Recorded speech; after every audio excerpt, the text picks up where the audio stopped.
പതിറ്റാണ്ടായി വടക്കാഞ്ചേരിയുടെ കന്നഡ വ്യാപാര രംഗത്ത് വിശ്വസ്ത സേവന പാരമ്പര്യമുള്ള ജോൺസൺ കന്നഡ വ്യാപാരം ഇപ്പോൾ ആധുനിക രീതിയിൽ നവീകരിച്ച ഷോറൂമിൽ തിങ്കൾ വെള്ളി ദിവസങ്ങളിൽ രാവിലെ 10 മണി മുതൽ ഉച്ചയ്ക്ക് 1 മണി വരെ കണ്ണ് ഡോക്ടറുടെ പരിശോധന, ഡ്രൈവിംഗ് ലൈസൻസിനായുള്ള സർട്ടിഫിക്കറ്റുകൾ, വിദ്യാർത്ഥികൾക്ക് ആവശ്യമായ ആന്റി ഗ്ലെയർ ബ്ലൂ കട്ട് ലെൻസുകൾ കുറഞ്ഞ വിലയിൽ, ദിവസവും രാവിലെ 9 മണി മുതൽ രാത്രി 8 മണി വരെ ക്വാളിഫൈഡ് ഓപ്റ്റോമെട്രിസ്റ്റിന്റെ സേവനം, എല്ലാവിധ ബ്രാൻഡഡ് ഫ്രെയിമുകൾ, ലെൻസുകൾ എന്നിവ കുറഞ്ഞ നിരക്കിൽ. ജോൺസൺ കന്നഡ വ്യാപാരം, ജോൺസ് ടവർ, ഡിവൈൻ ആശുപത്രിക്ക് എതിർവശം, വടക്കാഞ്ചേരി. ഫോൺ 94963474. കരിവന്നൂർ സഹകരണ ബാങ്ക് തട്ടിപ്പ് കേസിൽ ചേലക്കര MP കെ രാധാകൃഷ്ണൻ ഇന്ന് കൊച്ചി ED ഓഫീസിൽ ഹാജരാകും. നേരത്തെ 2 തവണ നോട്ടീസ് നൽകിയെങ്കിലും രാധാകൃഷ്ണൻ ഹാജരായിരുന്നില്ല.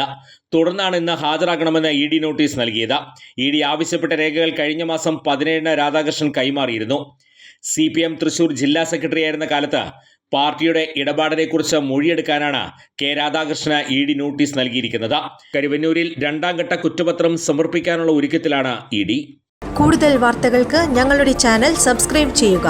ഫേസ്ബുക്ക് ഫോളോ അപ്പ് ചെയ്യുക. വാർത്തകൾ വേഗത്തിലറിയാൻ Anytime News.